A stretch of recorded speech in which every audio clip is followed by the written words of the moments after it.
지금 이 장면을 화면으로 보고 계시는 분들이 계시다면 여기 앉아 계시는 분들의 표정이나 얼굴을 잘 보실 수는 없겠지만 다들 진영 씨를 사랑하는 사람들이 모였나 봐요. 감사합니다. 그런 생각이 드는 얼굴들이에요. 네.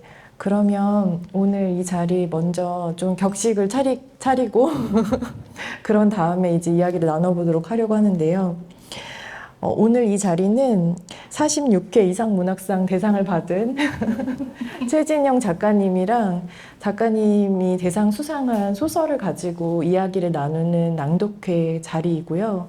그리고 이야기를 1시간 정도 나눈 후에는 2, 30분 정도 여러분이 사전에 주신 질문이랑 그리고 지금 아마도 인스타그램으로 중계가 되고 있을 텐데 인스타그램을 통해서도 질문을 보내실 수가 있거든요. 아니면 이 현장에서도 뭐 손을 들거나 작가에게 이런 이야기를 하고 싶다라고 생각하시는 분은 주저없이 얘기해 주시면 작가님이 잘 대답해 주겠죠? 네. 제가 아는 한 최진영은 아주 성실하게 이야기를 해줄 사람이기 때문에 궁금하거나 아니면 나누고 싶은 이야기가 있다라고 하면 주저없이 얘기해 주시면 좋을 것 같아요. 사실 이 얘기부터 먼저 물어봐도 돼요? 상을 받는다라는 연락을 받았을 때 어떤 마음이었는지. 네. 일단 인사드리고. 안녕하세요, 여러분. 오늘 이렇게 찾아와 주셔서 정말 감사합니다. 제주도에서 북토크를 한다고 했을 때, 한 10분 오시면 많이 오시는 거다라고 저는 생각을 했거든요. 근데 이렇게 많이 와주셔가지고 너무 감사하고요. 눈물이 날 것 같아요. 그래서 정말 오늘 이렇게 와주셔서 감사합니다. 저는 소설을 쓰는 최진영이라고 하고요. 제 46회 이상문학상을 받았습니다. 처음에 이제 수상 소식을 들었을 때가 제가 제주시 해안동이란 곳에서 살다가 한림읍으로 이사 온 다음 날 들었어요. 한참 이제 이삿짐 다 풀고 책 정리하고 막 이러고 있을 때 모르는 번호로 전화가 와서 받았고 권영민 선생님이라고 하시기에 어쩐 일이실까라고 이제 아무 눈치도 못 채고 이렇게 통화를 하다가 이상문학상 대상이라고 하시길래 처음엔 이제 의심하는 마음이 들었죠. 도대체 뭐 너무 터무니없고 뜬금없고 전혀 생각도 안 하고 있던 거여서 의심하는 마음으로 제가 너무 뜨뜨미지근하게 대답을 하니까 선생님이 받으실 거냐고 묻더라고요. 네, 네, 감사합니다 하고 전화를 끊고 난 다음에도 한동안 계속 그런 이게 무슨 일일까? 그런 생각을 했던 것 같아요. 그만큼 이제 이상문학상이라는 상이 작가 활동을 하는 사람에게, 특히 소설가에게는 굉장히 큰 의미가 있는 역사적인 상이기 때문에 자기 자신에 대한 항상 의구심을 갖고 있는 진영 작가님은 그렇게 생각했었던 것 같아요. 내가 이 상을 받을 만한 사람인가? 내가 그럴 만큼 괜찮은 작품을 써왔나? 등등에 대한 물음? 네, 맞아. 딱 그 마음이었어요. 여기 써 있잖아요. 맞아. 그러니까 누구나 다 그런 생각, 그러니까 쓰는 사람이 아니더라도 뭔가 살아가다 갑자기 좋은 일을 만났을 때, 내가 이거 정말 너무 이렇게 좋은 일 받을 만해 라고 생각하는 사람이 있는 반면에 어떤 사람들은 좋은 일이 되게 생겨도 내가 이런 좋은 일을 겪을 만한 가치가 있는 삶을 살아왔나 라는 의구심을 갖는 경우가 있는 것 같은데, 그리고 제가 성격이 한편으로는 막 지나치게 좋은 일, 행복한 일, 이런 거를 겁내는 성격이 좀 있는 것 같아요. 그냥 하루하루 비슷하게, 무탈하게 그 평균선 안에서 살고 싶지, 너무 내가 감당하기 힘들 것 같은 좋은 일이나 뭐 그런 게 있으면 약간 뒤로 물러서고 겁내고 나한테 가까이 오지 말라고 네, 이제 이렇게 생각하는 성격이 또 있는 것 같아요. 네. 네. 그러고 보니까 제 소개도 안 했다는 걸 알았어요. 네. 제가 누구인지 사실 크게 궁금하진 않겠지만 제가 이제 표현하기를 제 제주 생활의 빛이라고 표현을 하는 장혜령 작가님이시고요. 다들 뭐 아라고 하시는데 뭘 아시는 건 아니잖아요. 시도 쓰시고 에세이도 쓰시고 소설도 쓰시는 정말 전방위 약간 놀리는 것 같은 아닌데. 느낌이 조금 있는데요. 아니에요. 근데 이제 네. 제가 작년에 처음 제주에 내려왔을 때 먼저 연락을 주셔서 제 제주 생활의 빛이자 지도의 이정표 이십니다. 네.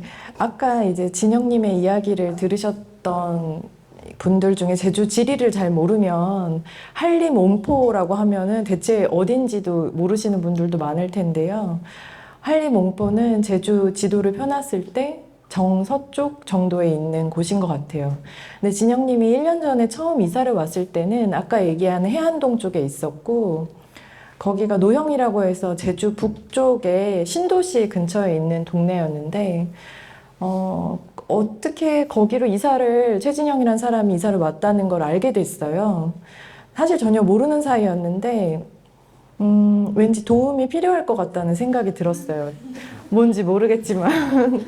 그래서 그때 되게 물론 뭐 어떤 행사에 초대한다는 목적으로 메일을 하긴 했는데 그냥 따로 선뜻 혹시 뭐 차를 마실 필요가 있다라던가 아니면 뭔가 얘기를 나누거나 어떤 정보가 필요하거나 그러면 연락을 해라라고 했는데 절대 안 그러실 것 같은 분이었는데 굉장히 선뜻 만나자는 얘기를 하셔가지고 아, 이분이 좀 외로웠구나라는 생각을 했었던 것 같아요.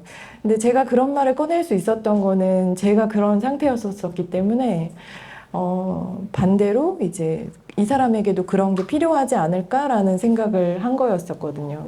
그래서 아마 오늘 이 자리에 오신 분들도 여기가 제주에 또 되게 외진 곳에 있기 때문에 아까 전에 작가가 커피도 직접 갖다 주고 그런 특별한 경험을 하실 수 있는 거기도 한데 사람과의 만남에 있어서도 서울과는 다른 그런 각별함들을 여기서 좀 많이 느낄 수 있었던 것 같아요.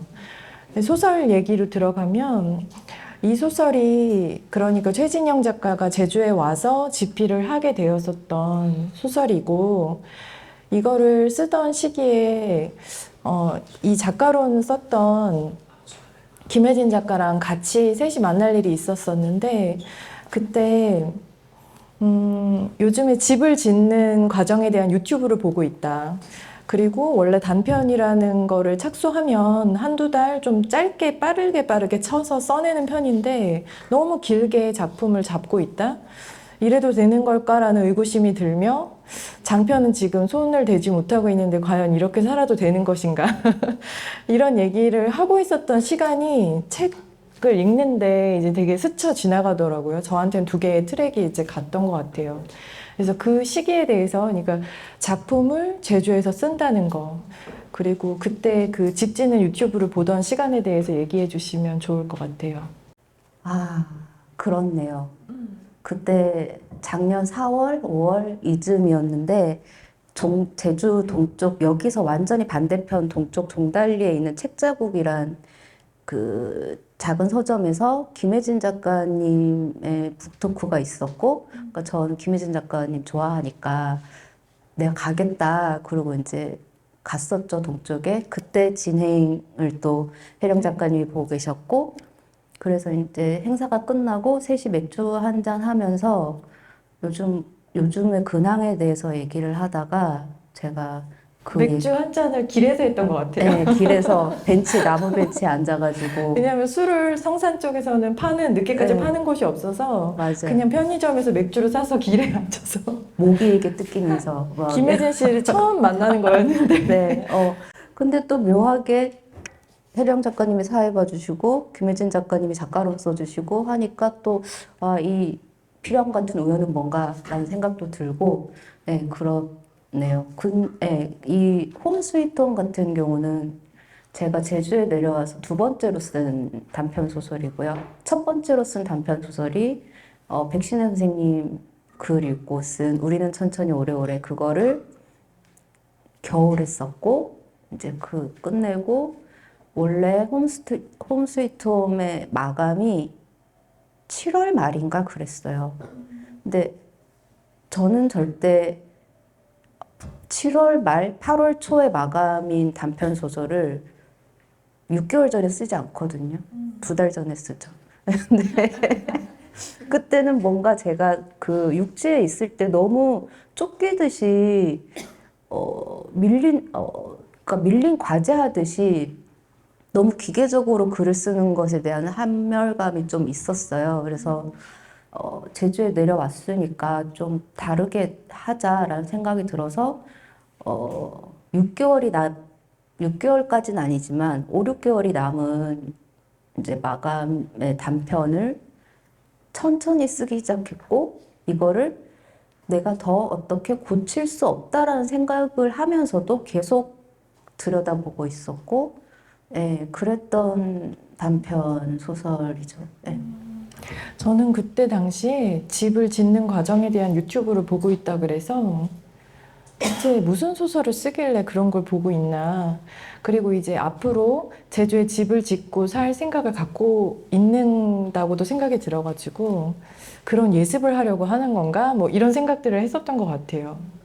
근데 그 소설 쓰려고 이 소설에 이제 그런 과정이 나오진 않죠. 집을 어떻게 짓는지에 대한 과정은 나오지 않는데 아주 짧게 뭐 바닥을 깔고 벽을 뭐 하고 뭐 이렇게 짧게 서술된 부분이 있는데 그 몇 줄을 쓰기 위해서는 그거에 아주 큰 덩어리를 제가 알고 있어야 그 몇 줄을 쓸 수 있어서 예, 그때 한창 집 이제 폐가 같은 거를 고쳐서 사는 사람들의 이제 영상을 집중적으로 보고 있었죠.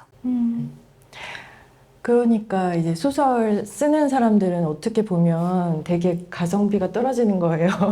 엄청나게 열심히 이런저런 유튜브도 보고 막 조사도 하고 그러지만 그게 얼마만큼이나 책 속에 쓰일 수 있을지 모르는 채로 이제 하지만 알아야 되기 때문에 알아야지 뭔가 들어갈 수 있으니까 그렇게 해야 했던 거겠죠.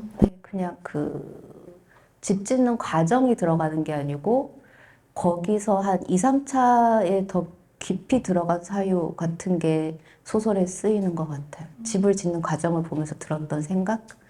이런 게 결국에는 소설이 되는 것 같아요. 어떤 제 안의 분위기를 만들어서 예, 그 분위기가 글로 나오는 느낌. 집을 짓는 이야기를 써야겠다는 생각은 어떻게 해서 시작이 되었던 거예요? 그 확실한 계기는 떠오르지 않는데 제가 이번에 이렇게 쭉 돌아보니까 제가 여태까지 썼던 소설에 집이 좀 의미가 있더라고요. 예. 그래서 그게 어쩌면 제 유년기 이사 경험들과 뭐 20대 이후에 옮겨 다녔던 집들과 그런 거에 대한 제 감각 같은 게 저한테는 중요한 문제여서 이제 소설로도 계속 나오는 것 같아요. 그래서 지금까지 제가 그렸던 집은 되게 원룸이나 이제 1인 가구가 살만한 그런 집들이 많이 나왔고, 저는 언제든지 떠날 수 있는 사람이라는 생각으로 살아왔고, 예, 공간에 정을 주지 않는 사람이었고, 그랬는데,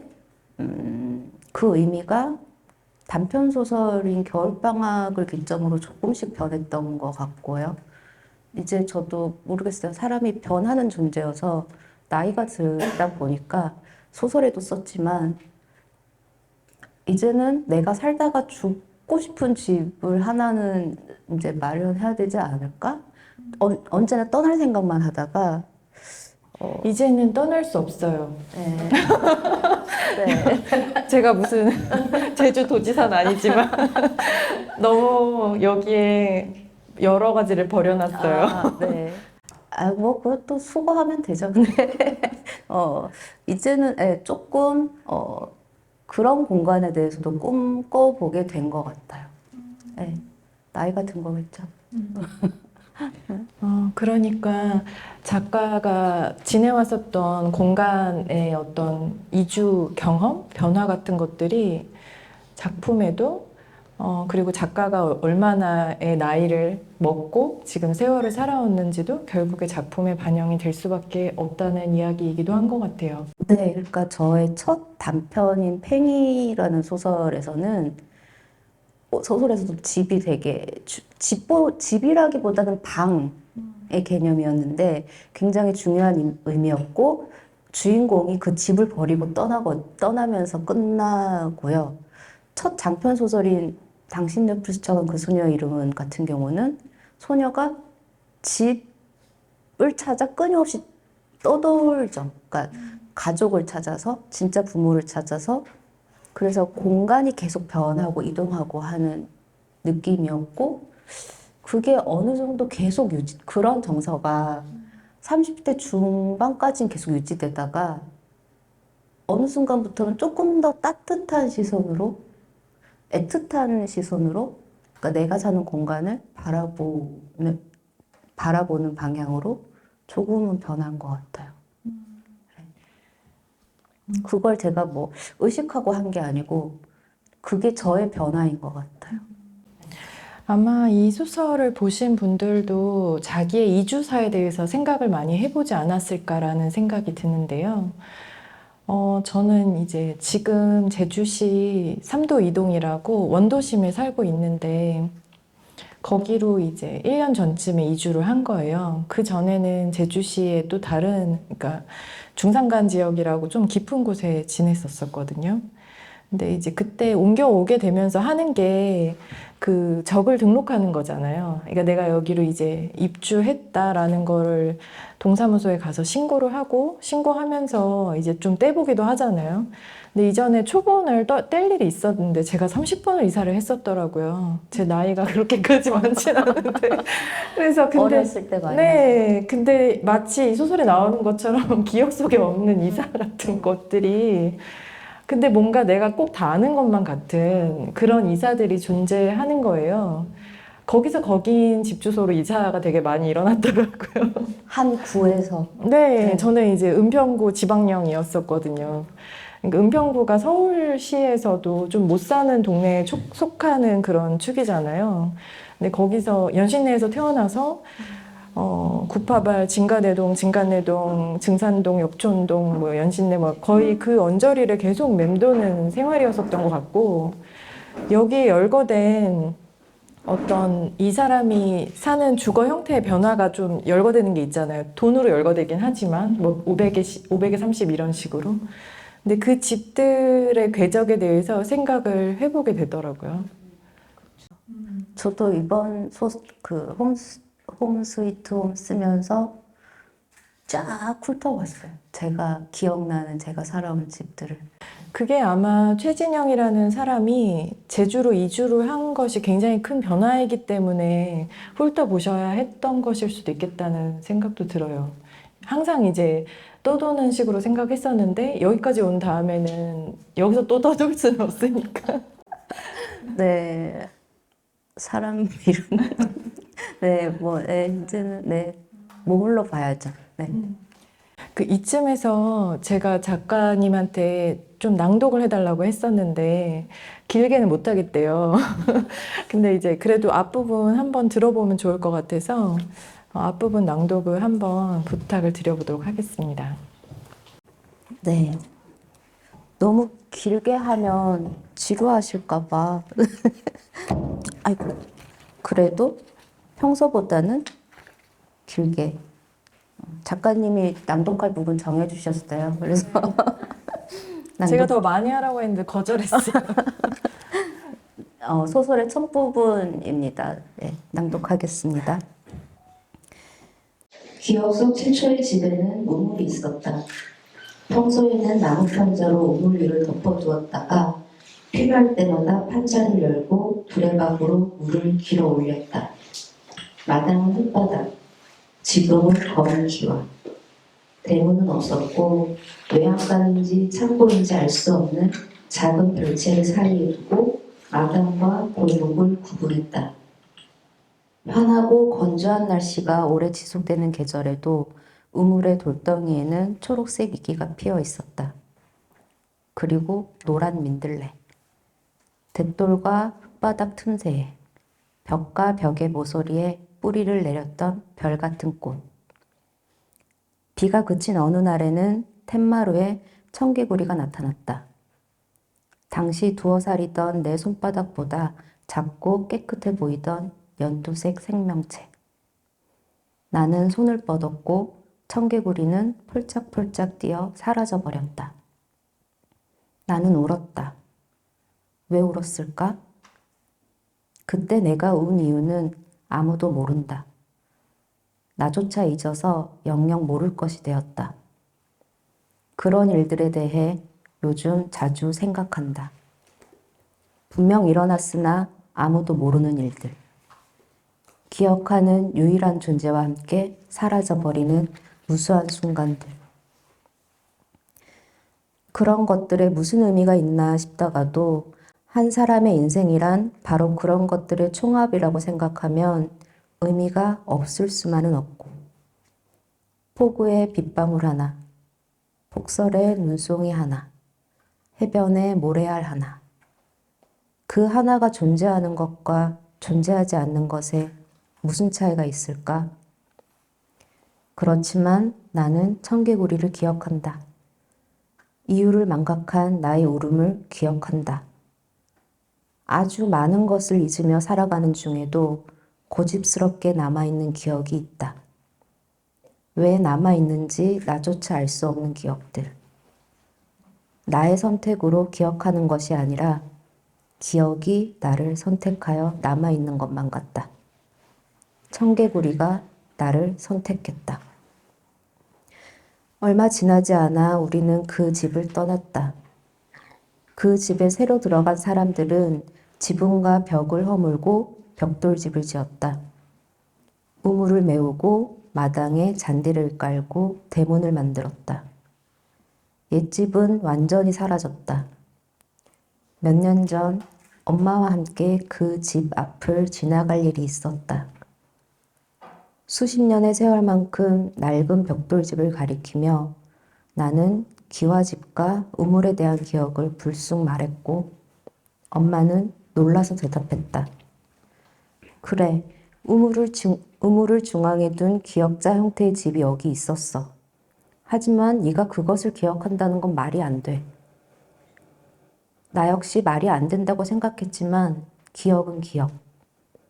말이 안 되는 기억이 적지 않은 데다 이제 나는 시간을 이전과 다른 방식으로 해석하므로 말이 안 되는 일도 가능하다고 믿는 편이다. 미래를 기억할 수 있을까? 육체의 눈과는 차원이 다른 정신의 눈이 있어 미래를 보고 기억할 수도 있지 않을까? 나는 인생이 한 방향으로만, 그러니까 책장을 넘기듯 오른쪽에서 왼쪽으로, 현재에서 미래로만 흐른다는 생각을 버렸다. 시간은 인간의 언어, 측정 도구, 약속, 인간이 발명하고 이름 붙인 것. 그러므로 다르게 해석할 수도 있을 것이다. 이를테면 다음처럼 시간은 발산한다. 여기까지 읽겠습니다. 감사합니다. 이 책 사람들 앞에서 읽는 이거 처음이지 않으세요? 처음이에요. 네. 저도 이제 요즘에 소설에 대해서 생각과 고민을 많이 하고 있는 시기여가지고, 왜냐면 이제 앞으로 소설을 쓰려고 하는데, 되게 겁이 나고 어려움이 많은 거예요. 그래가지고 이제 이번에 또 이거를 맡게 되면서, 김혜진 작가님이 썼던 뭐 작가론이나 아니면 이제 앞에 있는 작품론이나 아니면 진영 씨가 쓴 인터뷰라던가 이런 거를 이제 열심히 읽어봤죠. 거기에 답이 있나? 결국 똑같거든요. 그것에 대한 궁금증을 갖게 되는 거는 남이 왠지 답을 갖고 있을 것 같다는 생각을 하니까. 근데 이제 그 중에서 제가 생각해 보게 된 게 몇 가지가 있었는데, 하나는 이제 이따가 말씀드리겠지만 열심히 포스트잇에 적어가지고 제 앞에다가 이렇게 뭔가 벽 앞에다가 붙여놓은 게 있고, 역시 최진영이야 막 이러면서. 뭘까요? 네. 그리고 이제 다른 하나는 이 소설을 소설로서 성립시키는 게 과연 뭘까라는 제가 가지고 있는 질문이랑 좀 맞닿는 전 그런 거에서 좀 찾아내야 되잖아요. 보기만 하면 안 되니까. 근데 거기에는 항상 최진영이 갖는 물음 같은 게 있다는 생각이 들었어요. 그거는 이제 지난 연도에 우리가 처음 만나서 북토크라는 걸 할 때도 진영 씨는 매번 어떤 하나의 물음을 가지고 그 소설을 만들어낸다는 거를 이야기를 했었고, 그 물음이라는 건 때로 좀 얼토당토 않은 것일 때도 있는, 나와 나가 편지를 주고받는다라던가 이런 거는 사실 가능해 보이지 않잖아요. 근데 실제로 되게 리얼한 것처럼 이루어진 세계 안에서 불가능한 어떤 착상 같은 게 만나서 이게 되게 가능해 보이는 것 같은 느낌을 주는 거예요. 그러면 어쩌면 이 사람이 생각하는 소설이라는 건, 우리 인생을 이렇게 보여주는 거긴 한데, 현실에 있는 그대로만 보여줘서는 소설로 성립이 안 되고 무언가 다른 게 필요한데 그 다른 거라는 건 어쩌면 불가능해 보이는 어떤 것, 가장 불가능해 보이는 어떤 것을 접합시킬 때 소설이 가능하다고 생각하는 건가? 그게 그리고 뭔가 우리를 나아가게 하나? 어떤 종류의 물음이 되는 걸까? 이런 생각들을 하면서 봤어요. 이 소설에서는 그게 뭘까라는 생각을 해보니까 시간에 대한 물음일 거라는 생각이 들더라고요. 시간에 대한 물음이라는 건 여기 뭐 이제 쓰여 있는 것처럼 옛날은 과거, 지금은 지금, 미래는 내일부터 이렇게 생각하지만 사실은 지금 이 순간 안에도 과거랑 이게 지금 제가 말하고 있는 것도 다 과거가 되어가고 있잖아요. 그거랑 이제 앞으로 이따 같이 저녁을 아마 먹겠지만 그것도 곧 오는 거잖아요. 이렇게 생각하면 너무 이상한데 이런 물음 같은 게 지금 이 소설에서 되게 중요할까? 근데 이 사람은 왜 이걸 질문으로 삼게 됐을까? 이런 생각을 좀 하게 됐죠. 불가능하지 않아요. 네. 왜냐하면 양자역학과 물리학이, 예, 그러니까 시간이라는 것 자체는 지성적 존재인 인간이 만들어낸 것이고, 작가님께서 방금 말씀하신 것처럼 과거와 현재와 미래는 섞여 있고, 예, 저는 그게 불가능한 세계라고 생각하지 않는 것 같아요. 그리고 굉장히 거시적인 관점에서 우리는 상상할 수 있는 존재니까 아주 미물이지만 상상할 수 있잖아요. 그 거시적인 관점에서 확 물러나서 빅뱅 같은 걸 생각해 보면 시간은 발산하는 게 맞다고 저는 생각을 하고, 저의 이런 아주 번박하고 투박한 생각들을 훌륭한 과학자 선생님들이 이렇게 증명해 주고 계시고, 예, 지금도 저 멀리 아주 먼 은하에서 달려오는 빛을 사진으로 끊임없이 찍어서 트위터에 올려주고 계시고, 예, 그런 것들을 생각하면 저는 미래를 기억한다는 것, 시간이 발산한다는 것, 이런 것들이 불가능하지 않다라고 생각을 더 하는 편이죠. 네. 근데 어쨌든 하지 않다고 생각하지만 사람들이 일반적으로 생각했을 땐 통념적이지 않은 어떤 것이 소설을 소설로서 만들어주는 되게 중요한 구심력 같은 거라는 생각을 했던 것 같아요. 그리고 제가 소설을 쓰면서 느끼는 그런 그러니까 자유로움이라고 할까요? 현실에서 말하면 좀, 이렇게 아닐 것 같은 이야기들도 소설로 쓰면서 저는 거기서 어떤 굉장한 쾌감과 자유를 느끼는 것 같아요. 이건 나의 세계니까, 나 혼자 떠드는 세계니까.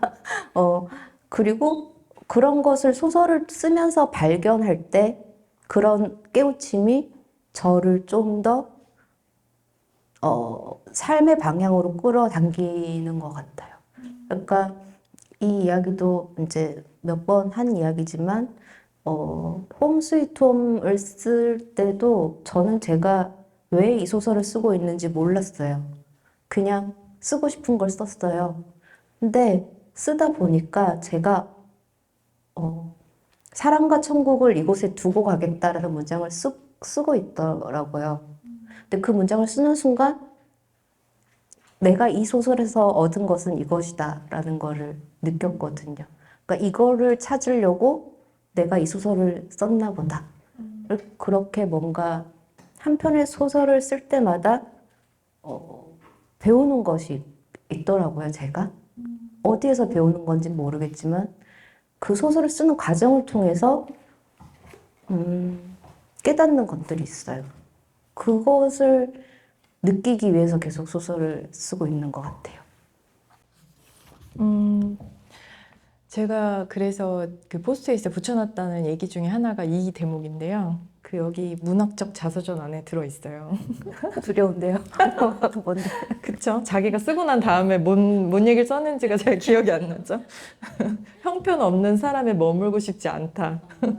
소설을 읽고 쓰면 지금보다 나은 사람이 될 수 있다. 조금씩 달라질 수 있다. 내가 쓴 인물에게 배울 수 있다. 그들처럼 살아가려고 노력할 수 있다. 사람은 노력해야 해. 소중한 존재에 대해서는 특히 더 그래야 해. 라는 문장을 썼다면 그 문장을 쓰기 이전과는 다른 사람이 되어야 한다. 그리고 방금 얘기해 주셨던 나의 천국은 이곳에 있고 그 또한 내가 두고 갈 것이란 문장을 쓴 뒤 나는 죽음보다 힘이 센 희망을 느꼈다. 오늘의 사랑, 오늘의 당신, 오늘의 삶에 최선을 다하고 싶었다. 뭐 이거 전부는 아니고 일부를 써놔서 붙여놨고, 그러니까 들으면 되게 알 것 같은 얘기이기도 해요. 뭔가, 그래, 자기가 있었던 일을 다 쓸 수는 없지. 그러면 결국에 소설이라는 건 상상력의 힘을 빌어서 이루어지지 않았던 어떤 일, 하지만 내가 쓸 수는 있는 어떤 종류의 일을 쓰는 거긴 해. 근데 아주 모르는 사람을 쓸 수는 없잖아요, 또. 근데 다 아는 것만 쓸 수도 없잖아요. 그래서 결국에는 모르는 게 나타날 수밖에 없고, 그걸 통해서 배운다는 게 예전에 들으면서 되게 그래, 납득할 수 있는 얘기야, 이런 생각을 하면서도 또 다시금 물음을 갖게 되더라고요.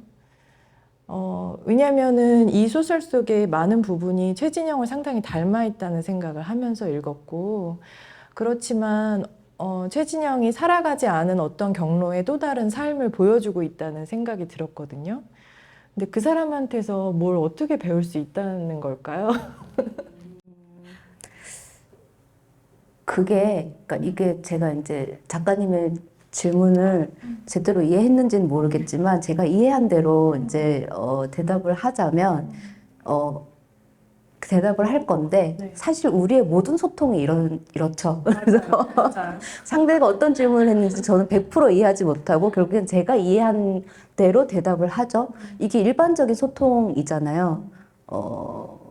근데 이게 소설을 쓰는 과정과 저는 닮았다고 생각을 하고,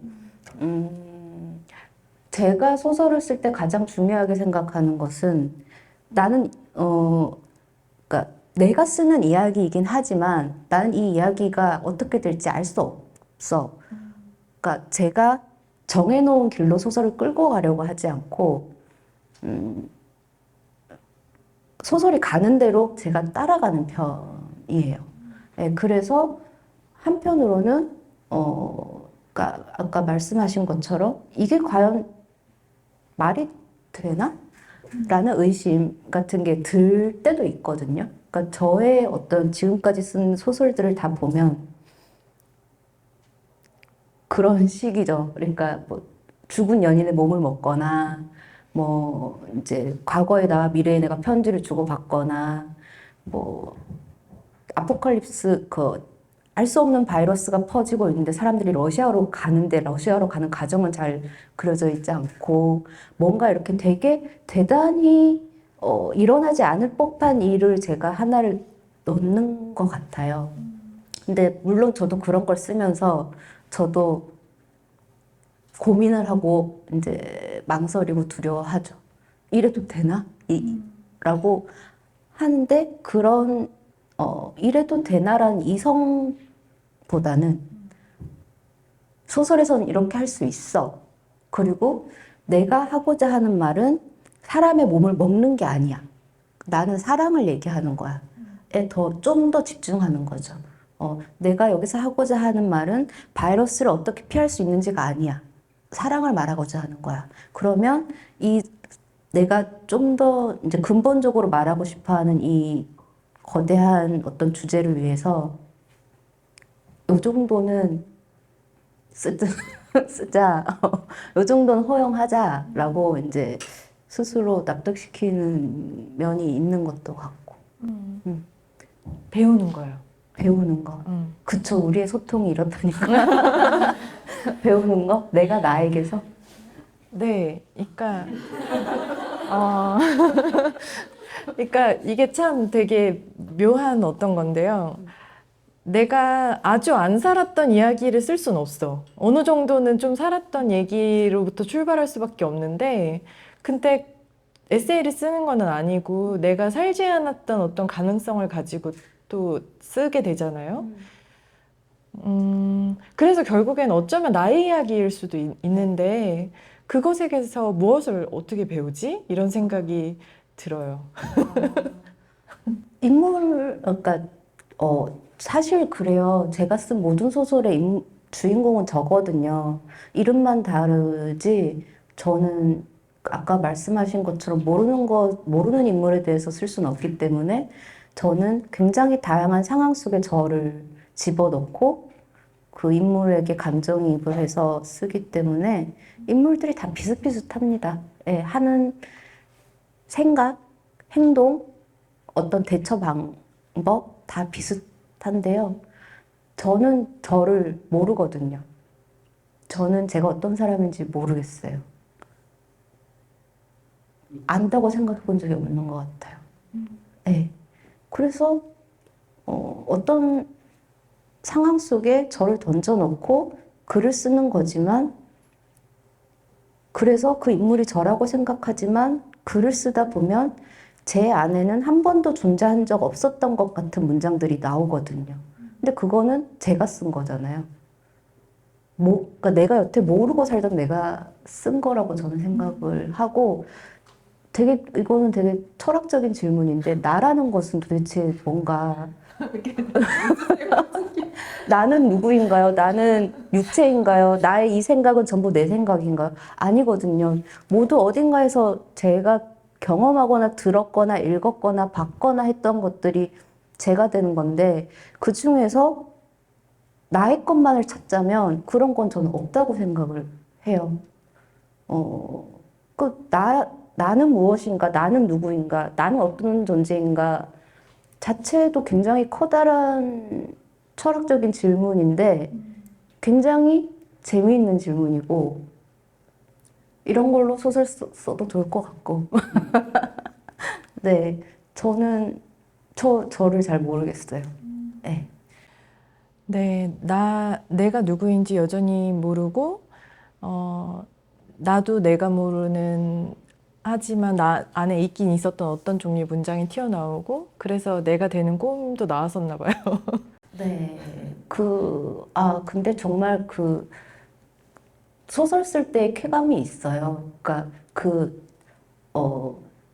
내가 평소에 하지 않던 생각들이 문장을 통해서 나올 때 어떤 뭐랄까, 경이로움이 있는 것 같아요. 예전에는 그런 걸 생각하지 않고 썼거든요. 근데 요즘은 점점 이제 사실 글쓰기도 굉장히 지치는 일이고, 힘든 일이고, 자기의심이 많이 드는 일이고, 한편으로는 굉장히 나를 소모시키는 일이기도 해서, 왜냐면, 그러니까 저는 그렇게 다채로운 사람이 아니고, 다양한 경험을 하는 사람이 아니고, 나의 생각은 고만고만한데, 끊임없이 뭔가 새로운 사유를 하면서 글을 써야 된다는 것도 힘들고, 한편으로는 비슷한 얘기를 계속하는 것도 굉장히 지난한 일이고, 거기서 오는 되게, 환멸? 뭐라고 할까요? 지치는 구석들이 있어요. 근데 그것의 반대편에서 내가 어떤 문장을 썼을 때의 그런 즐거움, 자유로움을 느끼는 순간들이 있으니까 계속 하는 것 같은데 저는 제가 이렇게 말을 길게 하고 있으면 굉장히 불안합니다. 내가 나에게서 멀어지는 것 같아서요. 또 내가 또 이상한 질문 잘못 이해한 것 같고 나 혼자 이렇게 길게 얘기하면 안 되는데라는 생각이 있어서. 네, 아니에요. 뭐 잘 얘기한 것 같아요. 그냥 생각해 보면서 듣고 있어요. 이상문학상을 받은 작가는 이렇게 생각하는구나 이러면서 왠지 막 거기에 정답이 있을 것 같고 이렇게 하면 소설 잘 쓸 수 있을 것 같고 여러 생각들이 있잖아요. 네, 각자 뭐 다 자기만의 방식이 있는 거겠죠. 네. 맞아요. 이쯤에서 하나 낭독 하나 더 들어도 돼요? 아, 지루하지 않으실까요? 아니요, 괜찮은 것 같은데요. 네, 제가 듣고 싶은 부분은요. 다른 거는 너무 길 수도 있을 것 같고 34페이지에 우리는 차 안에서 자주 다퉜다? 네, 거기 부분. 그러니까 소설을 읽을 때 약간 덜컥덜컥 하는 순간이라는 게 있잖아요. 근데 이제 저한테 두 번의 순간 정도가 있었던 것 같은데 그 중에 한 순간이었었던 것 같아요. 요 대목을 읽는 것이. 네, 이렇게 정해주시니까 참 좋네요. 정해주신 부분을 읽겠습니다. 저도 이 부분 쓰면서 좋았습니다. 우리는 차 안에서 자주 다퉜다. 다투지 않을 때는 하나만한 말이지만 하고 나면 이상하게 마음이 편안해지는 말을 나눴다. 산을 보면 산이 참 높다고, 바다를 보면 바다가 참 넓다고, 꽃을 보면 꽃이 참 곱다는 말들. 그리고 어느 날엔 이런 이야기들. 사전 연명 의료 의향서를 쓸 거야. 자연스럽게 떠날 수 있도록 두라는 뜻이야. 내 몸에 어떤 튜브도 넣지 말고 나를 살리겠다고 나의 가슴을 짓누르지도 말란 뜻이야. 엄마, 잘 기억해. 나는 꼭 작별 인사를 남길 거야. 마지막으로 내가 한숨을 쉬면 그건 사랑한다는 뜻이야. 비명을 지르면 그건 사랑한다는 뜻이야. 간신히 내뱉는 그 어떤 단어든 사랑한다는 뜻일 거야. 듣지 못해도 괜찮아. 나는 사랑을 여기 두고 떠날 거야. 같은 말을 어진에게도 했다. 사랑을 두고 갈 수 있어서 나는 정말 자유로울 거야. 사랑은 때로 무거웠어. 그건 나를 지치게 했지. 사랑은 나를 치사하게 만들고 하찮게 만들고 세상 가장 초라한 사람으로 만들기도 했어. 하지만 대부분 날들에 나를 살아있게 했어. 살고 싶게 했지. 어지나 잘 기억해. 나는 이곳에 그 마음을 두고 가볍게 떠날 거야. 여기까지 할까요? 네, 그런가요? 네. 소설을 읽다가 독자가 이제 덜컥하게 되는 순간은 아마도 그걸 쓴 사람 역시도 그런 종류의 감정 혹은 자기도 이렇게 나갈 거라고 예상했는데 생각지 않은 방향으로 내가 쓰게 되네 라는 어떤 부분일 때 우리가 그게 만나지게 될 때 그런 감정을 느끼는 것 같아요. 그래서 이거 본인도 쓰시고 좋았다고 했는데 기억나세요? 이 부분 쓸 때요. 네. 해안동의 제 방에서 멀리 이오테오 해변 바다를 바라보면서 썼겠죠. 근데 지금 제가 낭독하면서 느낀 건데 굉장히 평범한 내용이거든요. 난 죽기 전에 사랑한다는 말을 남기고 떠날 거고 이거 되게 평범한 내용인 것 같은데? 라는 생각이 이 낭독을 하면서 그러니까 낭독을 하면서 들었는데 그 평범한 내용인데 저도 읽으면서 울컥 울컥하더라고요. 지금 네. 읽으면서 네. 네. 왜냐면 저는 제 책을 제가 소리내서 읽진 않으니까 평소에 이렇게 자리가 있어야 뭐 읽죠. 그러니까 소리내서 읽는데 되게 울컥하더라고요. 그래서 그 순간에 든 생각이 우리를 되게 울컥하게 하고 감동스럽게 하고 뭔가 그렇게 하는 건 이 평범한 순간들이구나. 그러니까 그냥 하는 그 사랑한다는 말. 그게 굉장히 감동적인 말이구나. 를 느꼈어요. 읽으면서 그 평범함의 어떤 감동. 네. 그러니까요. 여러 감정들이 있었을 텐데 하필이면 사랑을 여기 두고 가겠다니. 근데 그 말을 듣는 사람은 또 마음이 되게 복잡함이 들 것 같은 말이기도 해요. 사랑을 두고 가겠다니. 그걸 뭐 어디로 가져가겠어요? 두고 가야죠. 그럼 나 버리고 갈 거야. 그러니까, 이런 느낌이잖아요. 네. 뭐 어쨌든 그렇죠. 그럴 수도 있는데 제가 두고 갈 수 있는 게 그런 거밖에 없잖아요. 네. 나의 모든 사랑을 다 두고 갈게. 라는 표현이니까. 그러니까 너무 슬퍼하지 말고, 외로워하지 말고, 내가 없다고 생각하지 말고, 아까도 말씀드렸지만, 나라는 존재는 무엇인가?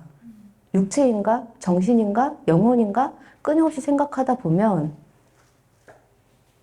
사람을 두고 가는 게 가장 좋지 않나요? 내가 그렇게 떠나도 떠난 것 같지 않을 것 같고, 네. 그래서 가장 평범한 것들, 그러니까 자기도 읽으면서 지금 놀랐대잖아요. 이거 되게 평범한 얘기인데? 라는 생각이 들면서 그게 좋았어요. 네. 근데 그런 게 참, 마음을 움직이는 부분이라는 게 또 되게 신기하기도 한 것 같아요. 그래, 또 들으면 그런 것 같아요. 죽을 때 뭘 가져갈 수 있겠어. 결국 남겨둘 수 있는 것, 그리고 가장, 최선을 다해서 생각했을 때 사랑을 생각하고 그걸 가져갈 수도 없으니까 그걸 두고 갈 수밖에 없을 거야 라는 결론에 도달할 수 있는데 그런 생각을 또 평소에 막 하면서 살진 않으니까요. 전 하고 살아요. 하고 살아요. 저는 정말, 진짜, 정말 매일 죽음에 대해서 생각을 하거든요. 진짜. 시도 때도 없이. 아침에 눈을 뜨면, 내가 눈을 떴네. 밤에 자기 전에 내가 내일 아침에 눈을 뜰 수 있을까? 그러니까 늘 내가 지금 죽으면 어떻게 되는 걸까에 대해서 늘 생각을 하는 것 같아요. 그러니까 그런 생각을 안 하진 않는데 뭘 남길 수 있을까까지는 생각 많이는 안 했던 것 같아요. 근데 저는 최근에 이제 저는 제주에 살지만 저희 부모님은 수도권 쪽에 살고 계시거든요. 근데 갔는데 이제 어머니가 그 찬장에다가 뭘 붙여놓으셨어요. 근데 보니까 나중에 죽으면 어떤 식으로 죽을 건지에 대해서 써놓은 걸 붙여놓으셨더라고요. 근데 그게 이제 본인이 쓴 글은 아니고 어떤 유명한 작가가 썼다는 그런 글이에요. 어디서 이런 걸 또 찾아냈는지는 모르겠어요. 그리고 그 작가분은 왜 이런 글을 썼는지도 잘 모르겠어요. 아직 안 돌아가셨거든요. 네. 근데 이제 저희 어머니한테 뭔가 그게 되게 이렇게 뭔가 마음에 남긴 부분이 있었던 것 같아요. 그러니까 내가 나중에 죽을 때는 어떻게 해야 되는지에 대한 생각을 되게 많이 계속 하시는 것 같고, 그래서 그럴 때 결국 뭘 남길 수 있는지, 그리고 그 마지막 정리들은 어떻게 해야 되는지를 미리부터 차근차근 하지 않으면, 그거는 나중에 되게 크게, 내가 감당할 수 없는 일이 될 거야. 이런 생각 하시는 것 같다는 느낌을 받았고, 그게 정확하게 그래서 지금 뭘 느끼고 있어라고 다시 묻지는 못했어요. 근데 이제 그 글을 보면서 생각을 거꾸로 많이 해보게 됐죠. 어, 내가 만약에 이런 글을 찬장에 붙이고 있을 때는 어떤 마음일까에 대해서. 음. 저는 한편으로는 자신의 죽음을 준비할 수 있고 대비할 수 있다는 거는 대단한 행운이라고 생각을 하거든요.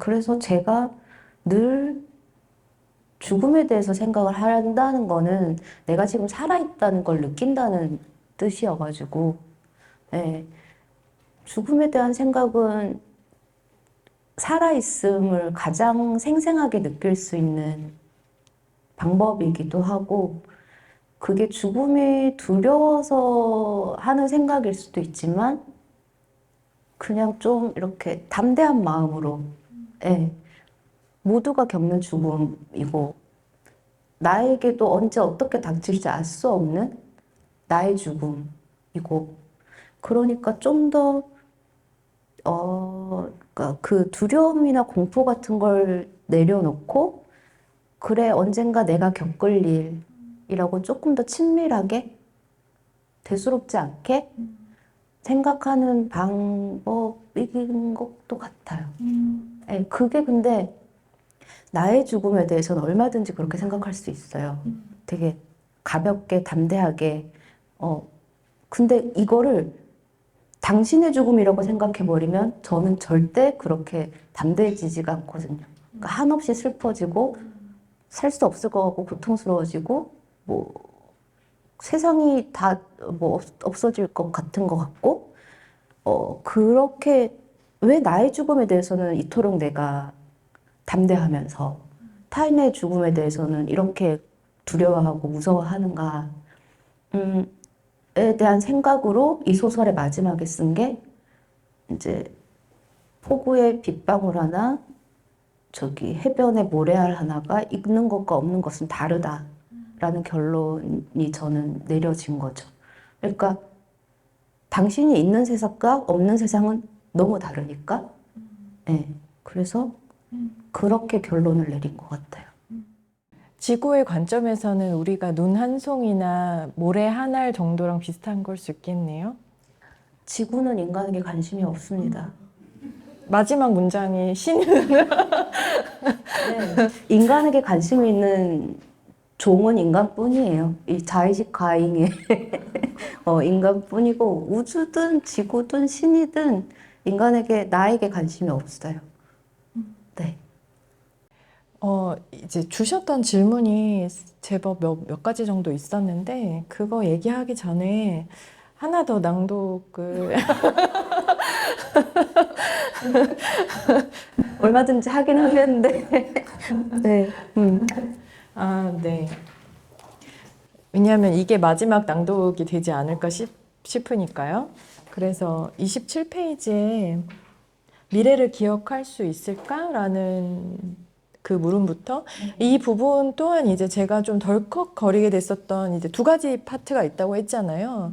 이제 하나가 이 소설이 되게 평범한 이야기인데, 왜냐하면 어떤 사람이 아프고 그 사람이 자신의 앞으로 얼마 남지 않은 살날 혹은 뭐 더 주어질 수도 있지만 그걸 잘 알 수 없는 불확정적인 미래에 대해서 고민하게 되는 거. 근데 그 사람은 같이 사는 사람이 있고 뭐 이런 것들은 되게 좀 누구에게나 일어날 수 있는 어떤 종류의 일이잖아요. 근데 아직 오지 않은 미래가 마치 예전에 일어났었던 일인 것처럼 이 이야기하는 방식 때문에 뭔가가 되게 이상하다라는 생각을 느끼면서 소설을 읽게 됐었던 것 같아요. 근데 그게 이 소설에서 되게 강력한 힘인 것 같다는 생각을 했던 것 같거든요. 그래서 그 부분을 읽으면서 일단 저희의 이제 대략적인 이야기는 좀 마치고, 그리고 들어온 질문과 해주신 이야기를 같이 나누어 보면 좋을 것 같아요. 그러면 그 미래를 기억할 수 있을까 말고 그 밑에 나는 선택하고 싶었다부터 읽어도 네. 돼요? 네. 제가 때리지 않을 거예요. 네, 낭독하겠습니다. 나는 선택하고 싶었다. 나의 미래를, 나의 하루하루를. 살고 싶다는 생각이 아닌 살아있다는 감각에 충실하고 싶었다. 내가 원하는 치료는 그런 것이었다. 내가 말한 적 있나? 나는 어진에게 살아본 적은 없으나 기억하는 집에 대해, 기억한다고 말하는 건 말이 안 되는 집에 대해 말했다. 그리고 노트를 펼쳐 주택 평면도와 입체도를 그렸다. 이 집도 그중 하나야. 그림은 단순했다. 기역자 형태의 단층 주택. 본체는 기차의 객실처럼 침실, 거실, 주방이 나란히 이어진다. 침실과 거실 앞에 텐마루가 있고 주방 앞에는 대돌이 있다. 주방의 오른편, 동쪽 방향에 별채가 있다. 본체와 별채 사이 라일락나무. 마당의 서쪽에는 텃밭이 있다. 담을 대신하는 사철나무와 낮은 대문. 거실 앞에 텐마루를 가리키며 말했다. 비 오는 날 여기에 앉아 부추전을 만들어 먹었어. 텃밭을 가리키며 이어 말했다. 이 텃밭에서 부추를 가위로 잘라와서. 어진이 물었다.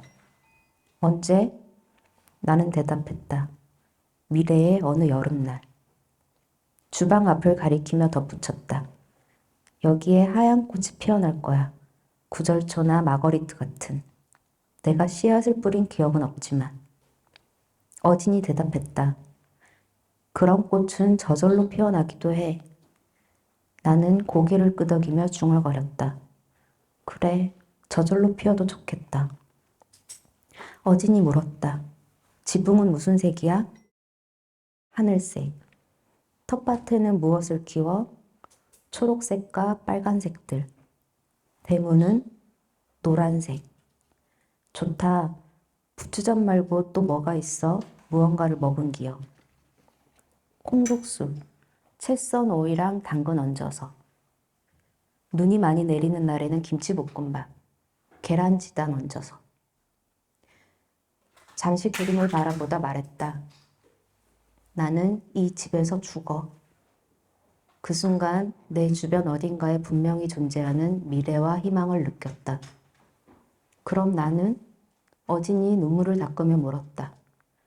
나와 같이 여기서 살지. 이 집은 어디에 있어? 만취하리라는 희망보다 훨씬 단단한 확신을 담아 대답했다. 이제 우리가 찾아낼 거야. 감사합니다.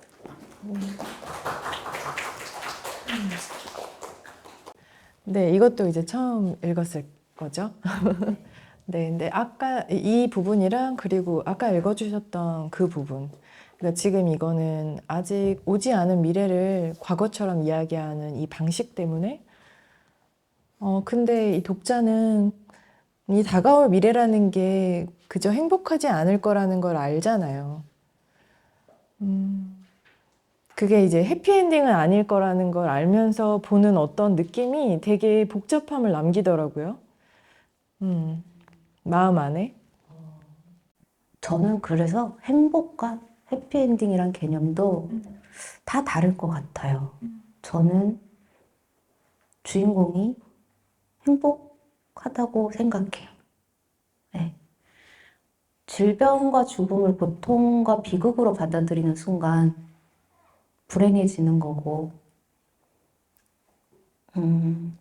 행복과 해피엔딩이란 것을 자기만의 방식으로 다시 정의하는 순간, 고통스러운 현실도 내가 다시 볼 수 있는 거고, 그렇지 않을까요? 제가 지금 다니는 요가원 선생님이랑 똑같은 얘기를 하고 계셔가지고 두 분이 친하신가라는 생각하면서 봤어요.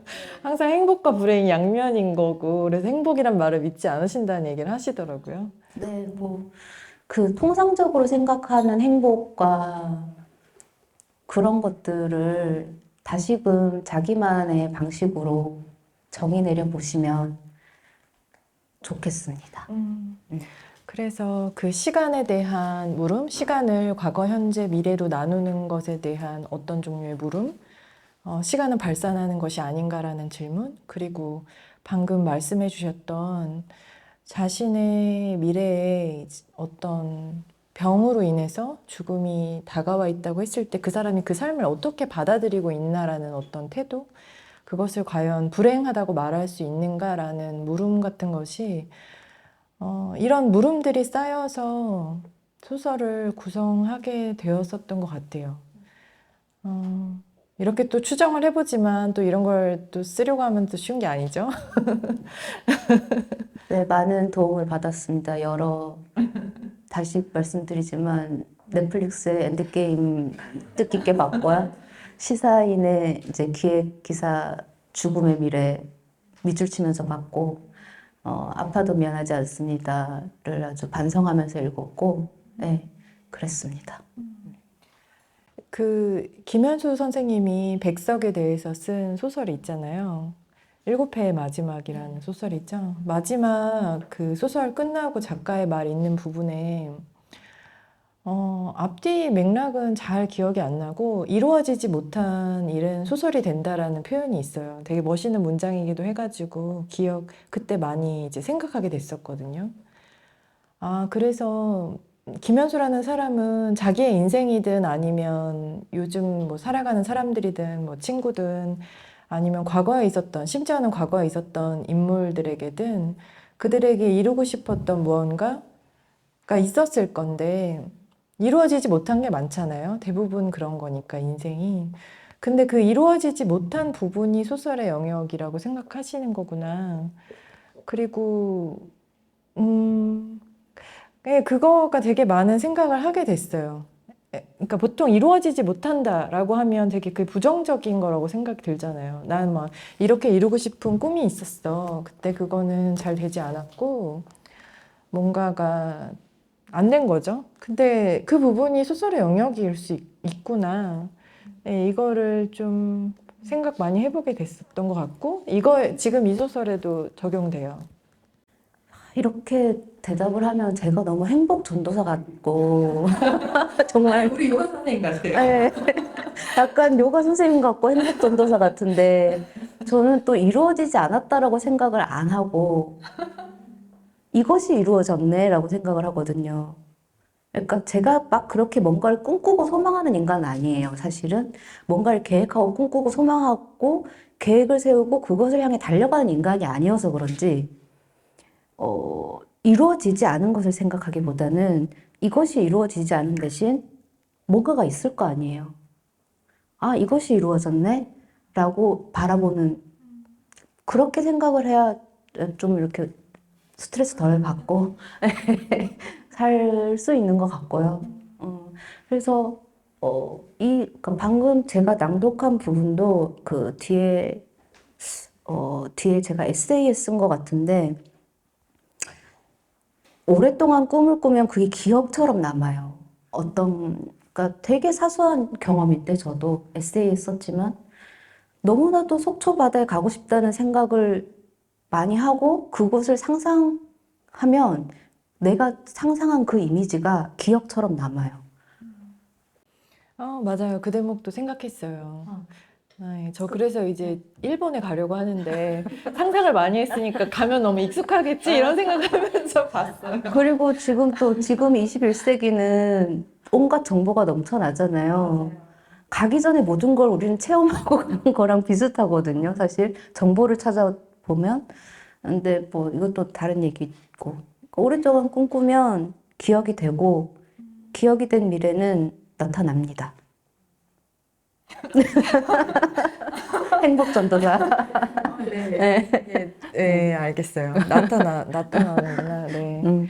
네, 맞아요. 하여튼 그 생각 많이 했고, 들어온 질문을 가지고 좀 얘기를 나누고, 그 사이에 한번 진영 씨한테 궁금한 게 있으시면 어떤 얘기를 하면 좋을지 생각해 보시면 좋을 것 같아요. 이게 시간에 대한 질문이 있었어요. 이게 질문의 시작과 끝이 약간 좀 다른 느낌인데, 다른 질문들도 사실 그래요. 인류가 동시에 과거, 현재, 미래라는 개념을 망각하면 어떻게 될까? 이게 이제 책 속에 나온 질문이죠. 누군가는 아주 찰나일지라도 평생 경험한 적 없는 엄청난 자유를 실감할지도 모른다. 이 부분에서 읽으셨던 분 또한 해방감을 느끼는 그런 자유를 상상했대요. 요즘 작가님은 어떤 자유를 누리고 계신가요? 저요? 네. 제가 누리고 있는 자유요? 혹은 어떤 자유를 원하나요? 라는 질문이었어요. 시작과 끝이 약간 다른 느낌의 질문. 제가 원하는 자유는 분명히 있습니다. 마감이 없는 거. 근데 마감이 없으면 못 쓰잖아요. 이젠 쓸 수 있을 것 같아요. 근데 정말 그 뭐랄까 촉박한 마감에서 벗어나고 싶은 자유는 늘 갈망하고 있는데 말씀하신 것처럼 마감이 없으면 내가 과연 쓸까라는 의심도 있어요. 사실은. 근데 네, 그리고 내가 감히 마감을 거부할 수 있을까라는 생각도 있다고 하지 않았어요? 거부하고 있어요.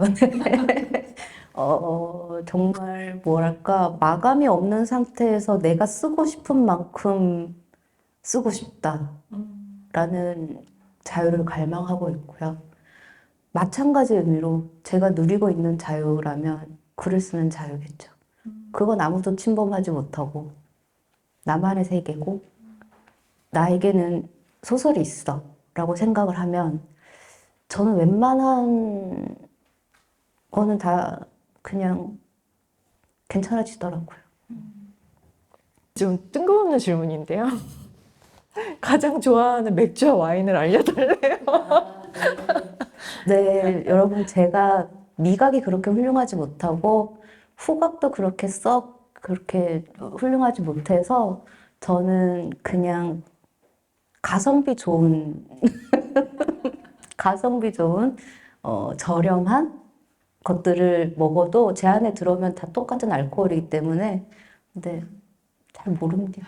싼 거 먹어요. 그냥 저렴한 거. 네, 참고로 와인, 맥주 다 잘 드셨던 것 같아요. 네. 그리고 이제 소설에 나오는 꼬마 돈가스 같이 뭔가 나만 기억하다가 나와 함께 사라지는 거?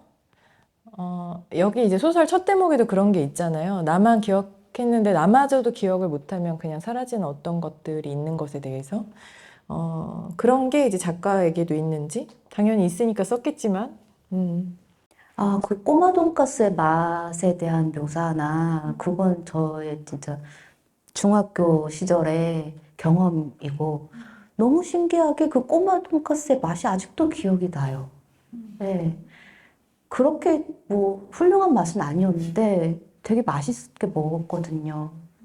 이거를 그냥 얘기하면 아무도 들어주질 않을 얘기거든요. 이런 얘기는. 네. 근데 그 뜬금없이 그렇게 말할 수 없잖아요. 있잖아, 내가 중학교 때 어떤 친구가 뭐 꼬마 돈가스를 사왔는데 이런 얘기를 하면 누가 들어주겠어요. 근데 이제 소설을 쓰면 들어준다는 네. 얘기죠. 맞아요. 그리고 그건 거기에 굉장히 많은 의미를 부여해 주세요. 그러면 저는 너무 이제 또 행복하고, 그런 기억은 아주 많죠. 근데 한편으로는 그런 것의 행복한 기억보다는, 그러니까 이 꼬마 돈가스도 행복한 기억이라고 보기에는 약간 좀 어긋나 있잖아요. 근데 인상적으로 남아 있는 거잖아요. 저만 기억하고 있는, 그리고 나와 함께 사라질 기억들은 되게 쓸쓸하고 너무 지긋지긋하고 다시 생각해도 외롭고 막 이런 기억들이 남아 있는 것 같아요. 이거는 굳이 내가 누군가에게 말할 이유도 없고 다시 떠올린다고 해서 내가 좋아지는 것도 아닌데 그래 그때 내가 굉장히 좀 그랬어. 너무 좀 너무 외로웠고 너무 힘들었어 라는 기억인데 한편으로는 제가 그런 기억들이 있기 때문에 살아가고 있는 것 같아요. 지나왔잖아. 그때는 되게 그렇게 그랬지만 지나왔잖아. 뭐 지금 나에게 어떤 또 그런 지긋지긋하고 너무너무 떨쳐내고 싶은 어떤 순간이 있어도 그렇게 지나온 경험이 있으니까 그래서 오히려 저에게 남아있는 기억은 아무에게도 말하고 싶지 않은 되게 먼지 뭉텅이 같은 기억들인 것 같아요. 그리고 들어왔던 것 중에 마지막 질문은 본인 이제 소설 중에 가장 애정이 가는 주인공에 대한 게 있었네요. 저의 모든 소설의 주인공은 저여서 딱히 애정이 간다고 말하면 좀 쑥스럽지만 근데 저는 언제나 모두 하니까 좋은데요. 그래서 저는 재하가 제일 좋아요. 왜냐면 그렇게 얘기할 것 같아요. 네. 네. 재하한테 되게 많이 기대고 의지했었던 시간들이 있어서 네, 재하가 좋습니다. 그러니까 어떤 인물이 자기로부터 결국에 파생이 되기도 하는데 결국 그 사람이 잘 모르는 사람이어가지고 쓰게 되면서 그 사람으로부터 배우게 된다는 그 뭔가 이상한 선순환이 저한테 되게 많이 마음에 남는 이야기였던 것 같아요. 자기인데 자기를 모르고 모르기 때문에 배울 수 있어. 이게 무한 반복이어가지고 네, 그 생각을 많이 했어요. 이번에 이제 소설을 읽으면서 특히 그리고 뭐 나도 새롭게 놀라는 게 있어야 쓸 맛이 나잖아요.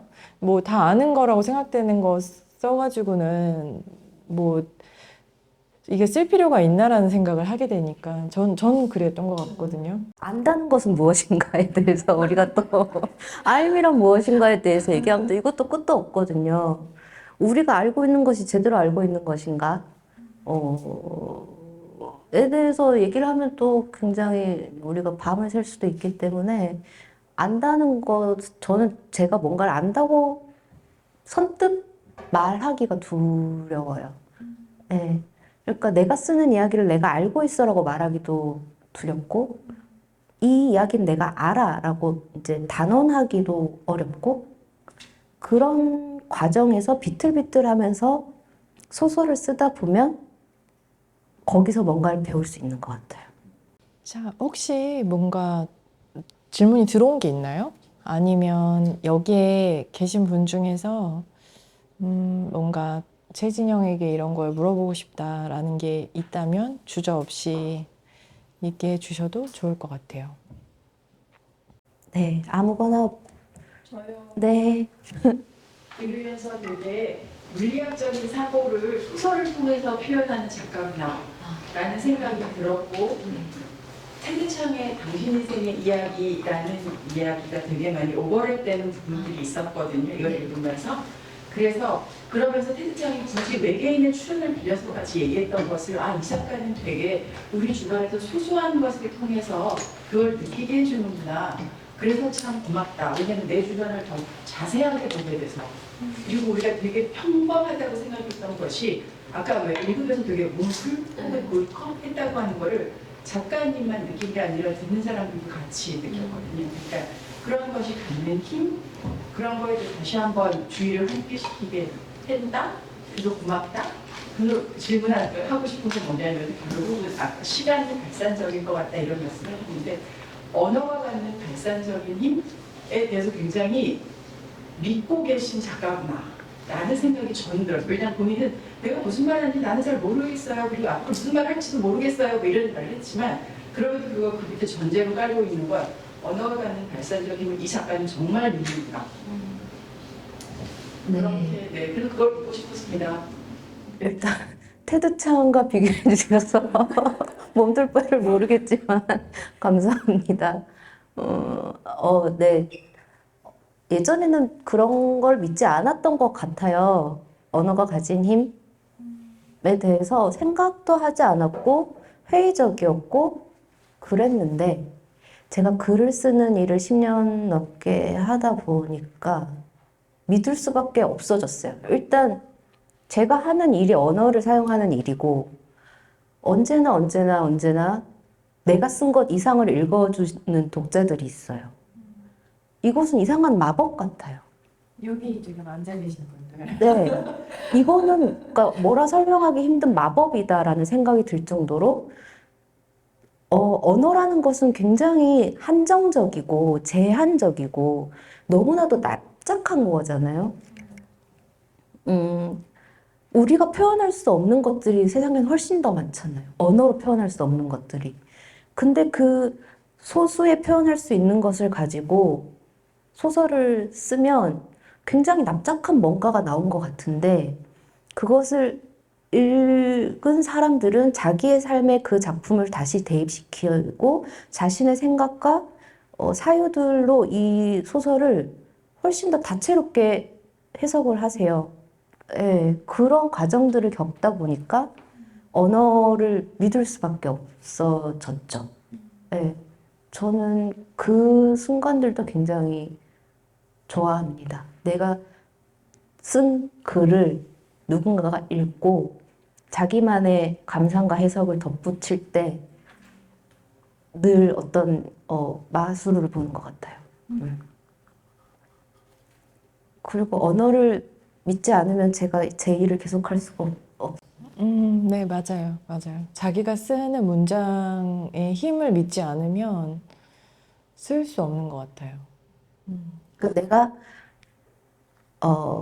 이렇게 써도 알아봐 주시겠지? 해석해 주시겠지?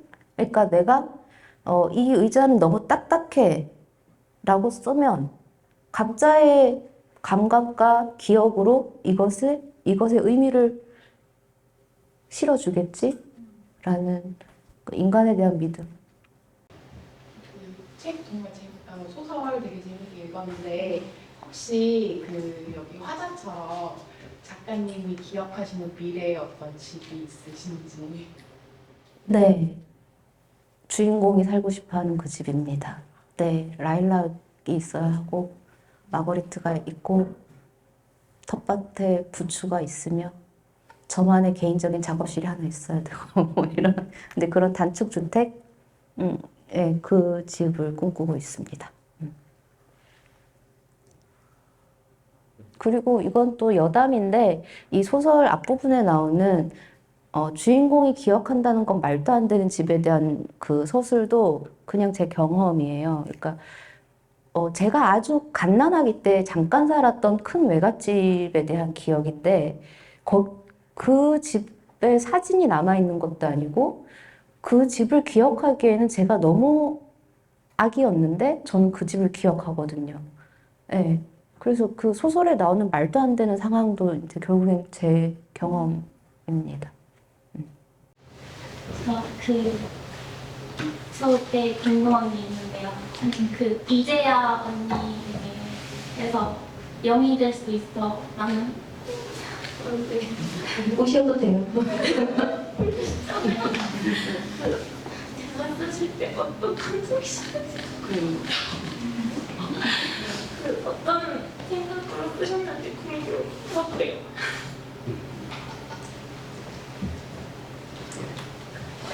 그런 마음으로 썼죠.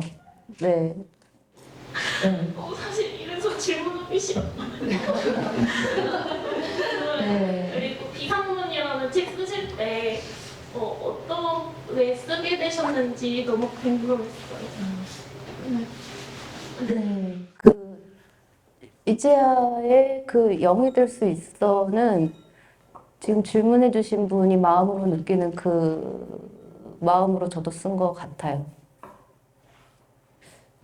뭐라고 설명을 하면 어긋날 것 같고, 네, 질문해주실 때 그 감정으로 썼습니다.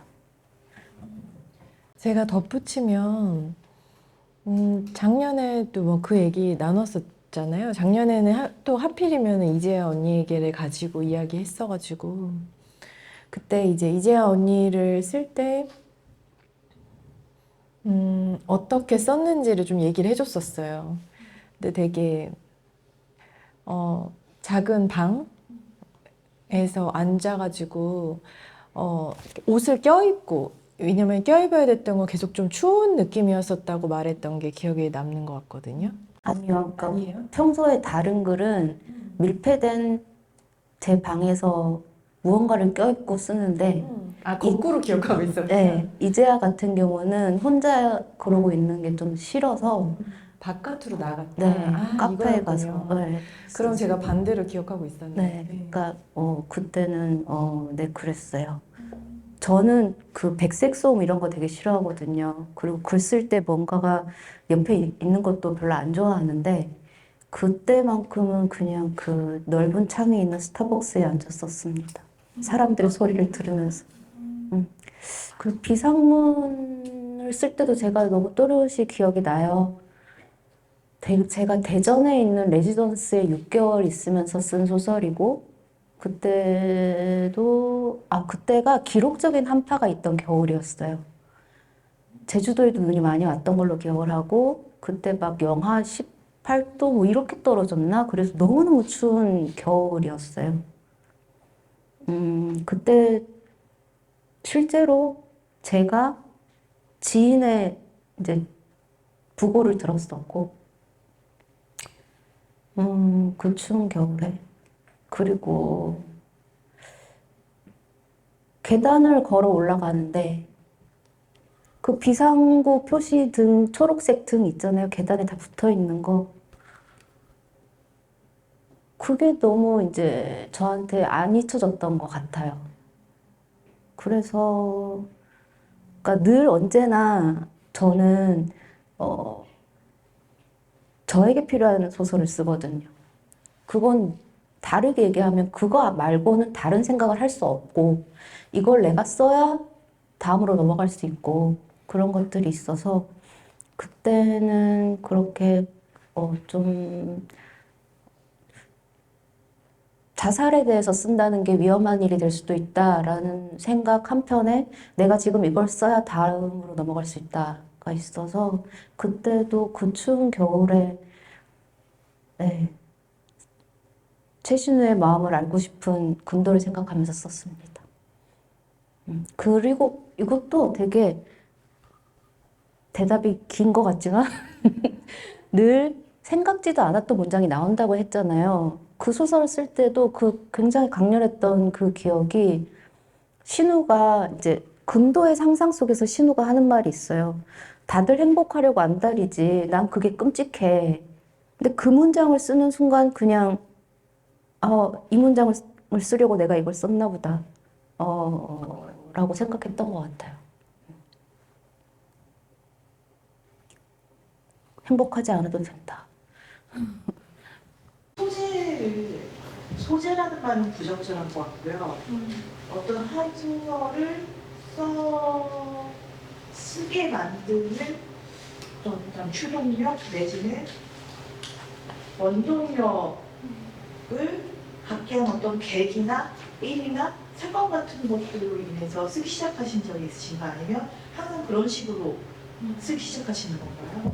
그것도 되게 다양한 것 같아요. 그래서 주제를 주시는 경우도 있고요. 그래서 지금 저에게 던져진 주제가 미래여가지고 챗 GPT 열심히 하면서 네, 인공지능 공부 엄청 하고 있어요. 그래서 AI에 대해서 누가 물어보면 조금은 대답할 수 있을 것 같은 그래서 그렇게 주제를 던져주면 그 주제에 대해서 열심히 공부를 해서 쓰고 그렇지 않은 경우에는 그러니까 어쨌든 저는 글을 쓰는 사람이기 때문에 제가 접하는 모든 일상생활을 소설을 생각하면서 경험을 하고 보고 듣고 읽거든요.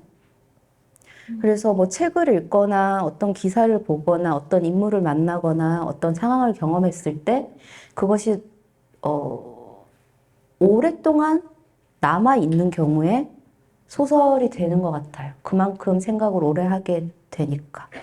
네, 그런 것 같습니다. 그러면 취재를 많이 하나의 글을 쓰기 위해서 취재를 많이 한다는 얘기인가요? 아니면? 그게 또 제가 성격이 아주 극내향의 인간이어가지고 취재를 해본 적은 없고요. 그냥 열심히 그 상황에 대해서 제가 혼자서 얻을 수 있는 모든 정보들을 다 이제 얻어보고 그 상황 속에 있는 저를 많이 생각하는 편이에요. 그러니까 제가 쓰려고 하는 것이 어떤 기사나 르포가 아니고 그 상황 속의 인물에 대해서 쓰는 거기 때문에 한편으로는 그런 취재보다 더 중요한 것이 그 인물의 상황에서 이제 생각해 보는 것이라고 저는 믿고 있어서 네. 그 상황과 인물에 대해서 많이 생각하고 있어요. 그 인물 속에 스스로 빠져보신 적도 있으십니까? 쓸 때마다 빠져들고 있죠. 네. 쓸 때마다 저는 그 인물이 되었었습니다. 그래서 주로 일기층이 좀 많던데 하다못해 이제 그 해가 서쪽으로 진중인가요? 뭐죠? 해가 지는 모습. 해가 지는 네. 요 서쪽. 대한민국 진화라든지 돌이라든지 그 사람의 눈이 바뀌는데 그 뭐 바뀔 때마다 그러고 빠졌다가 나왔다 빠졌다가 나왔다 계속 바꿔야 되잖아요. 그게 가능했다는 얘기인가요? 그게 어떻게? 네, 저는 되더라고요. 아, 저는 그렇게 1인칭 화자로 쓰는 게 가장 저한테 잘 맞는 옷 같아요. 네. 그래서 1인칭을 많이 쓰고 있습니다. 네. 어제 저희 집에 같이 사는 그 과거 문학과 현재 문학과 이제 이 홈스윗 홈에 대해서 얘기를 해봤었어요. 근데 공통된 의견이 뭐였냐면 거침이 없다, 주저함이 없다라는 그 어떤 뭐 제식대로 표현하자면 이제 권투에 훅처럼 훅 들어오고 그다음에 펜싱에 찌르기처럼 슉슉 찌르는 걸 보는 데서 오는 쾌감 같은 게 느껴졌었거든요. 근데 사실은 뒤에 문학적 사서를 보면은 형편없는 사람이 안 되고 싶다라고 얘기하는데 그게 좀 잘 안 맞는 것 같아가지고 혹시나 정말 본인 성격에 대해서 어떻게 생각하시는지 그게 좀 궁금합니다. 만약에 그게 혹시나 예방적인 추사가 아닐까 뒤에 자서전에서 말한 그 형편없는 사람인데 아닌 요 올라간다고 하는 게 그 점에 대해서 어떻게 생각하시는지 궁금합니다. 네. 작가님은 키보드에서 어떤 키를 가장 많이 쓰세요? 갑자기 왜 저한테 질문해요? 저는 단언컨대 딜레이트거든요. 계속 지우거든요. 그러니까 주저함이 없고 훅훅 들어오고 막 망설임이 없고 하는 거는 완성된 글을 보셨기 때문이고 그 한 문장 한 문장을 쓰기 위해서 저는 계속 지우거든요.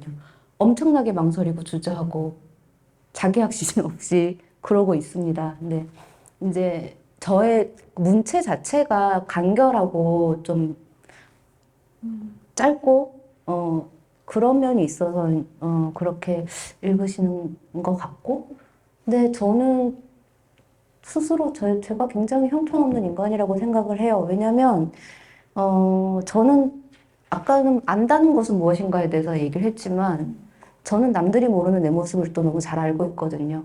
그러니까 제가 사회화된 성인이기 때문에 입 밖으로 내지 않는 말과 행동하지 않는 것들. 그렇지만 나는 내가 얼마나 나쁜 인간인지에 대해서도 잘 알고 있어요. 그것만큼은 남들보다는 내가 잘 알고 있겠죠. 그런 거 생각하면 전 형편없는 인간이 맞고 그러니까 좀 더 나은 인간이 되어보자라는 생각을 더불어서 하는 것 같아요. 네. 한 번 사는 인생 좀 더 나은 인간으로 살아야지 이렇게 생각하면서 살고 있습니다. 제가 죄송한데 처음 글을 읽었어요. 근데 너무 좋아서 당신 옆을 스쳐간 그 소녀의 이름을 어제 하루 동안 다 읽었거든요. 너무 좋았는데 지금 만나보니까 그 작가님의 인생과 접점이 없을 것 같은 느낌이 드는 거예요. 너무 다르신 것 같은 느낌이 들어서 굉장히 격렬한 소설이잖아요. 그 소설이. 그래서 그 소설을 어떻게 쓰게 되셨는지가 너무 궁금하고 너무 좋았어요. 감사합니다. 감사합니다. 네. 방금 전에도 제가 말씀드렸지만 제가 여러분에게 보여드리는 이 모습은 굉장히 제가 예의를 차리고 이제 사회화된 지성적 존재로서 하지 말아야 될 말을 하지 않고 이렇게 그런 저를 여러분은 보고 계시는 거고 소녀에게 있는 면도 저에겐 다분히 많다고 생각을 하고 제가 언제나 믿는 구석이기도 하고요. 그 지점이 소녀의 어떤 강인함, 단호함, 굽히지 않음이 제가 굉장히 믿는 구석이기도 하면서 두려워하는 구석이기도 하거든요. 네, 그래서 제가 이렇게 보기에는 그렇게 안 보이실 수도 있지만 또 다양한 모습이 있으니까요. 네, 그런 것 같습니다. 근데 어쨌든 잘 읽어주셔서 감사합니다. 그 소녀의 이름이 이제 무엇일까가 너무너무 궁금했는데 마지막에는 평화라고 지어주셔서 너무 좋은 것 같아요. 네, 감사합니다.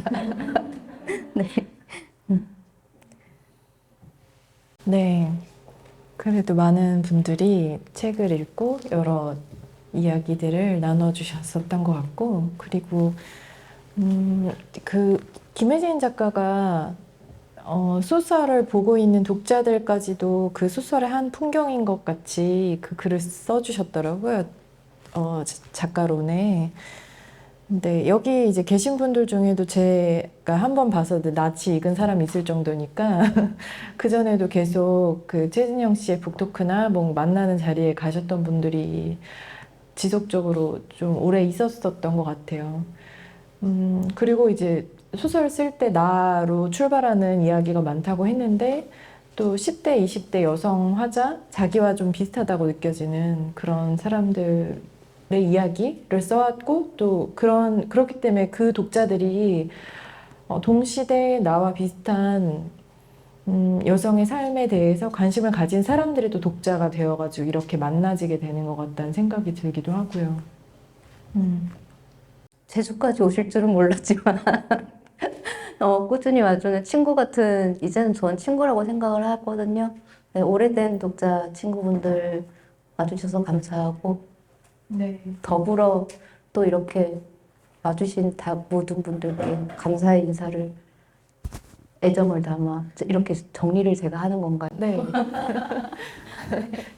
인사를 하면 될 것 같아요. 네, 지금 한 거 아닌가요, 근데? 그러면 제대로 하겠습니다. 시간이 벌써 이렇게 됐네요. 네. 이런 행사를 하면 대부분 마지막에는 앞으로 쓸 작품, 뭐, 앞으로 이렇게 해, 뭐 이런 얘기 했던 것 같아요. 네. 제가 그때 작가님 만나서 또 했던 말이 장편을 쓸 것이다 라는 말을 되게 호기롭게 막 했었잖아요. 아니요, 호기롭게 하진 않았어요. 그냥 메일에 막 그렇게 썼잖아요. 네, 10월이면 장편 하나 나와 있을 거라고. 그러니까 뭐든지 가급적 가장 미루는 경향이 있으신 거를 몰랐었어요, 그때는. 근데 의외로 되게 그런 경향이 있으시고, 그래가지고, 그때도 행사를 막 처음에 작년 4월에 물어봤는데, 가장 끝까지 미룰 수 있는 10월에 하면 그때쯤 내 책이 나와 있을 거다 이렇게 얘기했었는데 책이 못 나왔거든요. 장편을 그때는 작년에는 작년 10월이면 쓸 수 있을 줄 알았어요. 근데 여태 못 쓰고 있거든요. 근데 그거는 게을러서가 절대 아니고 잡혀있는 단편 그 청탁이 너무 많았어요. 그래가지고 그걸 다 하나씩 하다 보니까 장편을 쓰시기가 어려웠죠. 그리고 1월부터 제가 쓰려고 했거든요. 근데 이상문 학생을 받은 거예요. 그러니까 이걸 받고 나니까 또 막 일이 막 늘어나잖아요. 그래서 아직도 못 쓰고 있는데 이제 그러니까 올해가 가기 전에 그 장편을 완성하는 것이 엄청 큰 일이네요. 제가 꿈꾸는 미래입니다. 네. 그래서 제 새 책 이제 올해 만약에 새 책 나오면 또 많이 읽어주세요. 네. 오늘 이렇게 와주셔서 감사합니다. 네.